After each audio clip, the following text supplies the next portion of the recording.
It just happened historically that the North Pacific meridional mode emerged before the South Pacific meridional mode, and both of them actually followed the Atlantic meridional mode, which has been known for a long time.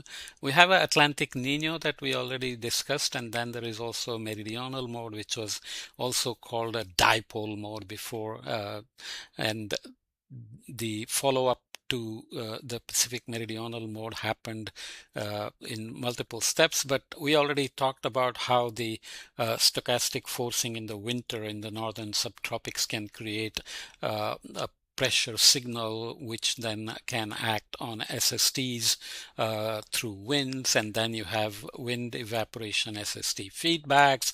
There is a persistence across seasons, and you reach deep into the tropics, and then you create trade wind perturbations that create subsurface signatures, surface wave signatures, and then eventually you feed into El Nino. And obviously, a curiosity always gets people, especially once the paper is published. You say, why is there not a South Pacific meridional mode?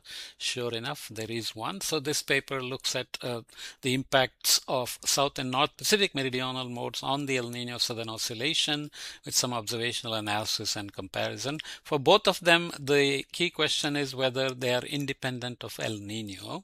For the North Pacific meridional mode, it's been looked at much more and seems to be independent of El Nino, which means you may have an external trigger. And in the deep tropics, it's often also changing the pressure gradient, sea surface temperature gradient in the central western Pacific in a way that it affects MJO propagation. So depending on whether it's in its positive phase or negative phase, the North Pacific meridional mode, it can assist the westerly wind bursts, waves, discharge,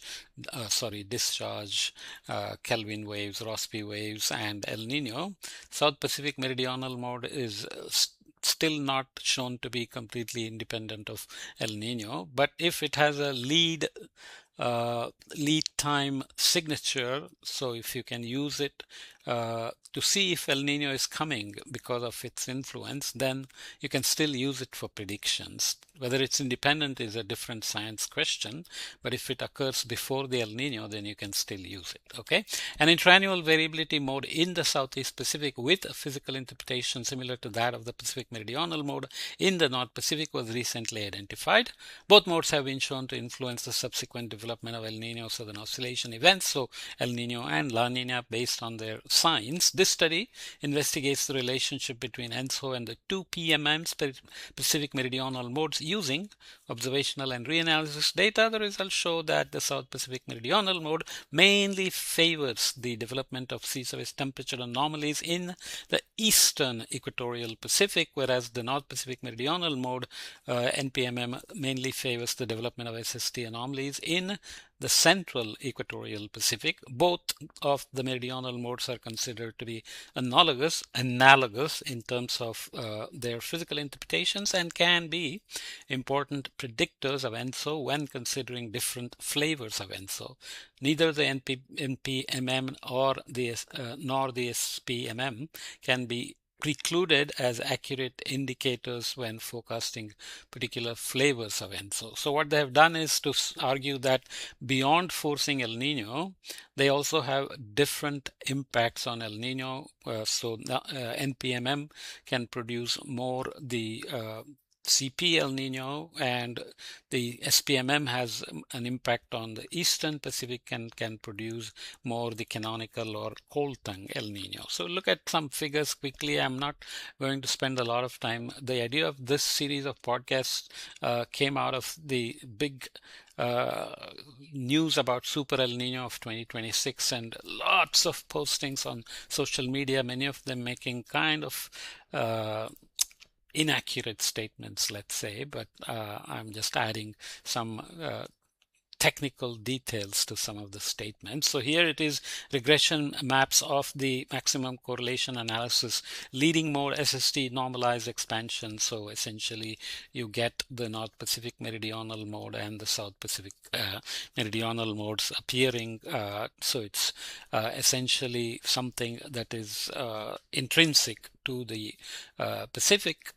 Doesn't say anything about independence of El Nino for either one, but it's just the maximum correlation analysis, and the patterns just jump out. If you look at SSTs and 10-meter winds in the singular vector decomposition 1, 76.7% is explained, and you see this typical pattern that we are used to with the tropical signature, which is clearly to the west here with some anomalies in trade winds. So you have stochastic forcing in the winter here of sea level pressure generating SST anomalies, which then go through the trade winds into the tropics via the wind evaporation SST feedback, and then once you have wind anomalies here, you have fast modes being generated in terms of Kelvin waves and Rossby waves, and you have the trade wind signature here as well. And this is for the north, and you are looking at the same thing, SST and 10-meter wind for the south, and you can see that it's quite different in terms of its extent. Looks much more like weakened trade winds in the tropics itself, whereas this extends much further into extratropics. And here you can see a weaker trade wind would give you reduced upwelling and warmer SSTs in the south equatorial current region and the broad upwelling region that usually exists here. Same way you can see at SVD1 of SST and precipitation for the north and south, and you can see again the differences. This one has much more of an impact on the ITCZ and SPCZ, whereas this one has much lesser impact. SST signature is seen here when you combine with precipitation, almost like West Pacific warm pool front with the cold tongue is getting moved a little, but precipitation signature exists there nonetheless. A mosquito is biting me, excuse me. So North Pacific Meridional mode, winds and SSTs. I won't go into the seasonal cycle, but seasonal footprinting came out of the NPMM because it goes across seasons through this feedbacks to the there are, we discussed NPMM before. We looked at the stochastic forcing, WES feedbacks, subtropical deep convection response, tropical wave response, as well as trade wind charging response, subsurface signature, and so on. So this is along the same way in terms of seasonal persistence. So wind leads here. So this is lag correlation. You can see that the correlation is high as you go towards here you are looking at months up to, let's say, about 3 months, and when SST leads you have correlations lower, but also maybe up to 3 months, depends on statistical significance and so on. And you have similar but larger correlations here. This is obviously much more of a trade wind signature. This is also trade wind, but quite further removed from the core of the trade wind. This is core of the trade wind here, core of the trade wind would be here. This is just on the edge, I would say, but I'm being a little bit superficial there. But nonetheless, you understand that if you look at North SST mode 1 time series and the cold tongue index, there are lead lag relations. So you can see the Lagman's, sorry, I cut it off there. Is it from the figure itself that is cut off, or just the, yeah, I cut off the figure itself. Nevertheless, you get the point that both of them have correlation with the cold tongue index, and I won't go into the details. As I said, the main point is that there is a North Pacific Meridional mode, there is a South Pacific Meridional mode. Both are able to affect El Niños and La Niñas based on which phase they are in. So cold SSTs or warm SSTs starting from the stochastic forcing, and the South Pacific Meridional mode is so close to the, so deep in the tropics that it's hard to argue that it's independent of El Nino. And secondly, they are both showing here a seasonal persistence. So if you look at NPMM MCA1 wind coefficient for January, February, March of year 0, oops, I have really, let me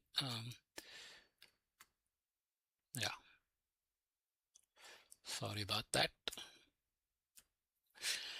I prepare this cut and paste, but sometimes I screw up. So here you're looking at JFM, NPMM, MCA versus Koltang index for NDJ of -1. So you're looking for lead lag correlations, and you are looking at red, blue, and black dots. So as in figure 1A, so positive, negative in the composite analysis. So you have positive NPMM, negative NPMM, and both have trade wind signatures. One is strengthening, one is weakening, and this is for February, March, April of year 0 for the SPMM.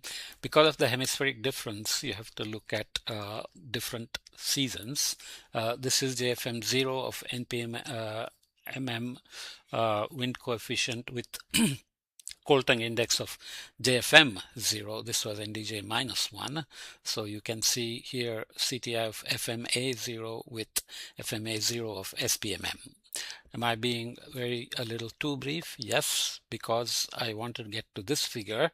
This is SST of MAM 0, JJA 0, and SON 0 for the NPMM, and we are used to this pattern by now.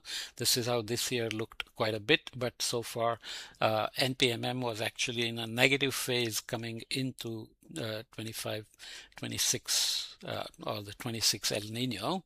So this is the positive mode and not the positive phase. So you can see how it extends. The equator is here.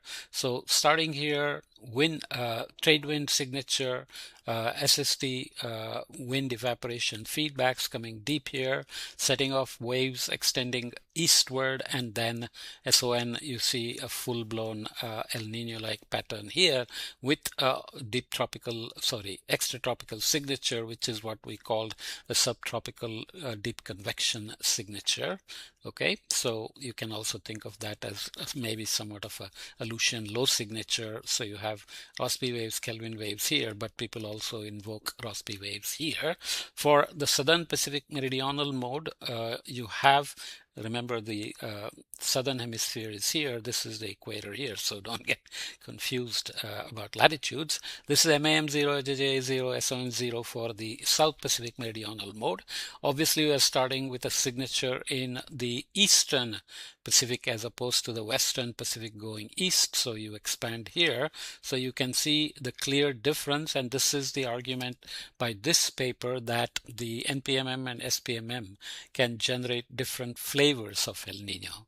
We talked about before as westerly wind bursts explaining the flavors of El Nino, but remember we are saying these meridional modes can also affect MJO, especially the North Pacific Meridional mode, can affect the pressure gradient and the transition or propagation of the MJO, or inhibiting the propagation of the MJO. So they are not necessarily independent. Basically, it's a coupled system with so many things going on. You want to focus on understanding all the science of it and the phasing of them, but you also want to see if they can be used for improving longer lead El Nino forecasts. Okay, so just remember these things, and there are also similar signatures in SST elsewhere.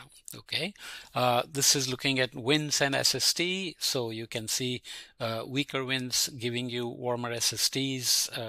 Now you are here already on the equatorial region, but this is in June to August of year 0. These are MAM, so this is JJA corresponding to this. You have the same thing, and this is for SPMM, June to August, and you can see quite a different signature in trade winds here. Northern trade winds, northeasterly winds weakening, southeasterly winds weakening, much different signature in SSTs. This is for September to November of year 0 for NPMM, and September to November of year 0 for SPMM. And again, just, this paper also lists the number of years over the last 40 or 50 years as to which ones were affected by NPMM and SPMM, which ones were affected by NPMM positive phase and negative phase, SPMM positive phase and negative phase. I didn't include it, but basically they also do a graphic illustration of the MCA. I won't go into it, but it's basically repeating what we already said on how the maximum correlation analysis modes relate to each other in NPMM and SPMM. Okay, there are correlations given as well. All are statistically significant. So my main message, as brief as I am, is that both SPMM and NPMM are very much intrinsic modes. Both in the NPMM case, we said things like the North Pacific Oscillation can also trigger NPMM in the winter months, but just stochastic forcing can create sea level pressure anomaly, SST anomaly, trade wind anomaly, and reach into the deep tropics. SPMM is obviously much closer into the tropics, so you have to still figure out what can trigger that and whether that is since it is right here in the deep tropics and it is part of the trade wind weakening of the ENSO itself, can it still give lead time signature for El Nino, or can it affect the flavor of El Nino that will emerge after the SPMM gets formed? Okay, so many questions, but my main point was to just introduce you to the concept of NPMM and SPMM both being important for El Nino. Okay, let's leave it here.